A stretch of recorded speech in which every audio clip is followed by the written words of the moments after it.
All right, just injury update. Josh Andrews left the game yesterday with the groin. Right now, I would just say the beginning of the week. I think it'll be tough for him to get into practice. We'll just kind of see how the week goes. Frank Gore left the game yesterday. We said it was a chest. It ended up being a lung contusion. And, you know, that's going to be one of those ones where he will not be available for a few weeks, which obviously with one game left, he won't be able to finish that last game. Guidry right now with the knee just going in this week, he'll continue to rehab. We'll just kind of see what happens during the week with that. See if we can get him in practice. I'm not really sure where we're at, as far as him getting in on Thursday or Friday. And then Ryan Griffin we should, if everything keeps going smooth, we should be getting him back this week as well. So, about whatever questions you guys have. Again, to ask Coach a question, press star 3.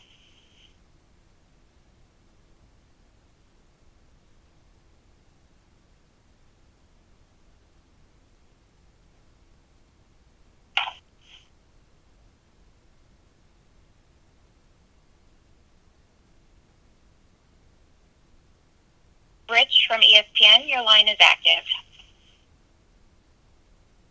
Adam, regarding Frank's injury, at 37, it could likely be the end of his career. I'm wondering if you could put into perspective what he meant to the Jets this year, and also if you have any indication on what he's thinking in terms of his football future. Yeah, I'm not, Rich, to give you my opinion on what he's going to do is probably irrelevant because you don't know. I think Frank's always going to kind of worry about that when the time comes.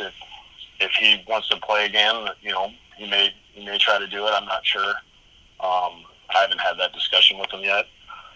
But I think as far as what he's done this year, help keep these guys together, showing guys the right way to do things. I think he's been great for that running back room, with the amount of young players we have in there. I think the young players, and just in general, on the whole team, seeing him working day in and day out, understanding no matter what your record is, how you're supposed to come to work, how you're supposed to go through practice, how you're supposed to play the game. I can't say enough as far as what he's done by leading by example. He's been vocal when he felt like he needs to be vocal, and I just can't say enough about what he's done for our team.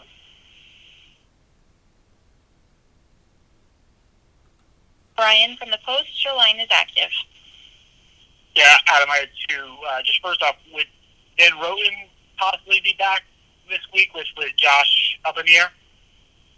Yeah, that's still kind of a discussion that we need to have of where we're at with him, and I have to get with Joe and those guys and the trainers to figure out where we're at with that. And then just secondly, defensively, what are you seeing as a difference in these last couple of weeks, the way you guys have played on defense?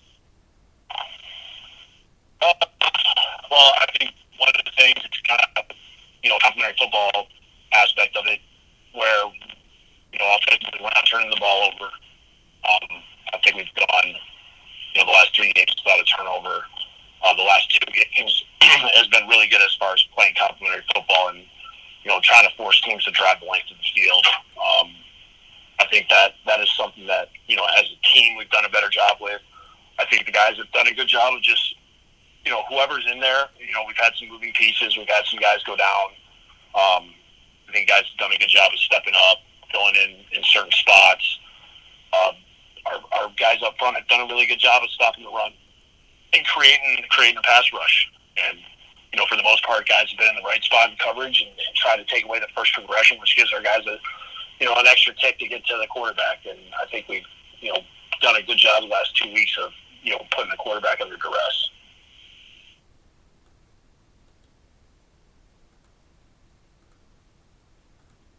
Zach from the Post, your line is active.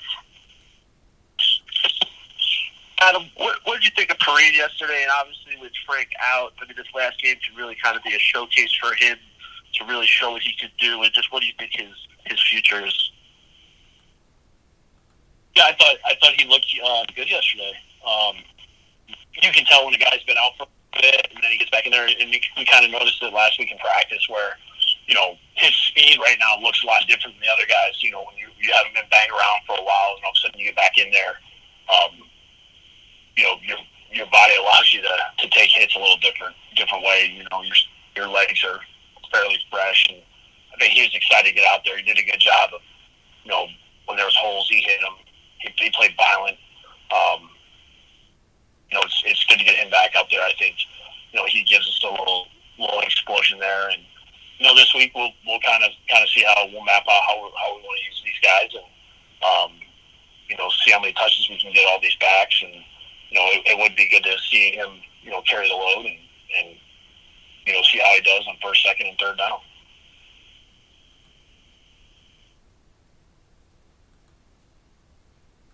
Rich from ESPN, your line is active. Two-part question, Adam. One, what did you think of the roughing call on Foley?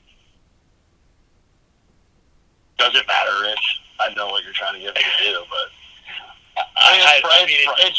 it's frustrating in the aspect of we did this to ourselves, I feel like, because we had so many in that Denver game that officials watch film and study previous games just like we do with them. And we have the reputation of hitting the quarterback late or hitting the quarterback in the or too close to the head. And I feel like this is our own doing. The only people that can get us out of this is us, and that's just by making sure we lower our strike zone and we do a good job of pulling off the quarterback when it's time to pull off and staying away from his head. And the second part is kind of following up what Brian just asked you about the defense, specifically to Frank Bush. And I mean, what is his coaching style like, and what kind of impact has he made on the defense? I think Frank's done a really good job of just really rallying the tree. Anytime that you make a change, it's not as easy as what I think people assume that it is. It's a sense of we didn't get it done as a group. I think Frank did a good job of rallying the troops, getting the guys on the staff working together, making sure that everybody just stayed the course, did a good job of working with their groups. I feel like that whole side of the ball has done a good job of pulling together. And, listening to those guys during the game, the conversations, kind of how they go about coaching their guys on the field during the games, I think they've done a really good job of working as a defensive staff.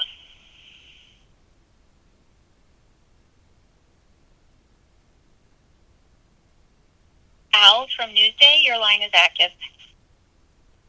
Yeah, Adam, I know you touched on it yesterday with Crowder and his importance. But how underrated of a player do you think he is? I mean, he obviously doesn't get a lot of the limelight. It seems like he always makes big plays. Yeah, it's when you're not like one of those bigger guys that you see in the league, the Julio Joneses and these guys that are these dynamic outside guys that are taking the top off the coverage, making big plays all over the place down the field. It's kind of hard when especially when you don't have a lot of wins under your belt to for people to pay attention. I know when teams come in, I mean, I just look at how Miami plays us and how New England plays us, where he's doubled the entire game. That tells me everything I need to know. Like, they are aware that he is a problem. And when we play a lot of teams, that's what he gets. I mean, I think teams that are unfamiliar with him, take the chance of not doubling him, and then he ends up, causing a lot of problems for that team. I think the teams that are familiar with us, they know that we want to get him the ball and get him going because, he's one of our best players, and he's one of those guys that will get us positive plays and get things rolling in the right direction. And, outside of, the only guy that I can ever really think of that is a slot primarily that got a lot of, attention was when Walker was in New England. I mean, he obviously, a lot of people paid attention to what he was doing. He was making Pro Bowls, and, leading the league in receptions and things like that. And then obviously Jarvis, but Jarvis has, ability to move outside when needed. So, I mean, sometimes that slot position, people gloss over sometimes. We'll take a few more for Coach. Brian from the Post, your line is active. Adam, I had two again. I'm doing the Rich today. Basham yesterday, he filled up the stat sheet. What have you seen from him this season?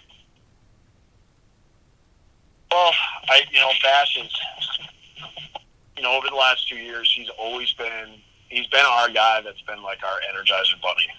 I mean, he is, whether it's at practice, whether it's in a game, he's always the one that's trying to juice everybody up. And he tries to play that way himself. He tries to make those plays that we need that really, swing the game and impact it. And I think yesterday, he had opportunities and he took advantage of them, and that was a hell of a play on that last play.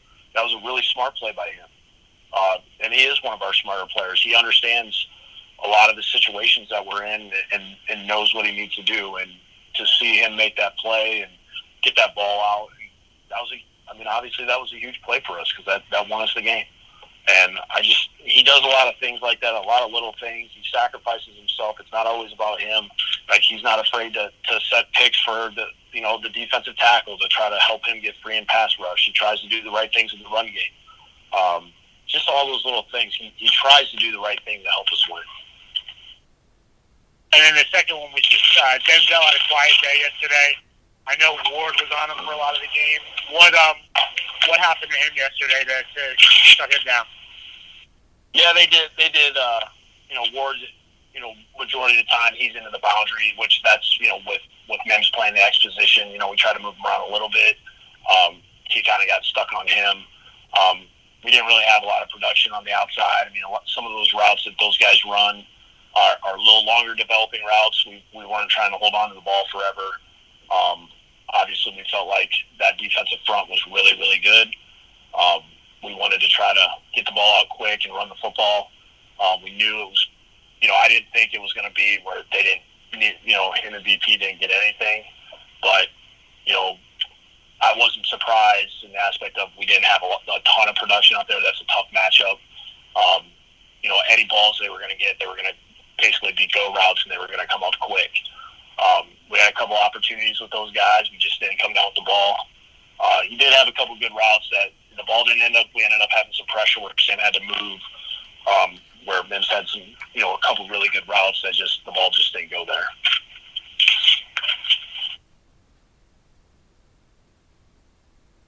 Zach from the Post, your line is active. Adam, post game yesterday, at least a few of your players, he kind of talked about how, they like playing for you and, kind of voice their support for you. And what does that mean to you, number one? And number two, what does it say about the group that, at 0-13, you guys could beat two teams back-to-back that are likely going to be in the playoffs? Well, I said it yesterday, just how much I appreciate this group of they've tried to do everything they possibly can to help us get wins. They've tried to do the right thing, whether it's on the field, off the field, abiding by the COVID rule. None of that has been easy. That is, the fact to look at our situation where, we haven't had a ton of run-ins, knock on wood, obviously, but with losing guys because of the COVID protocols or somebody getting it, there's a little bit of luck that goes involved, but I feel like the guys have tried to do the right things, not putting themselves in any kind of position where, that could cost us. It's just, these guys have just done a great job of just trying to do what we've asked them to do. I wish some things would have turned out differently, especially at the beginning of the year, because you never know how that changes kind of the trajectory of how your season goes. It went the way it went. I'm just happy for these guys these last couple of weeks.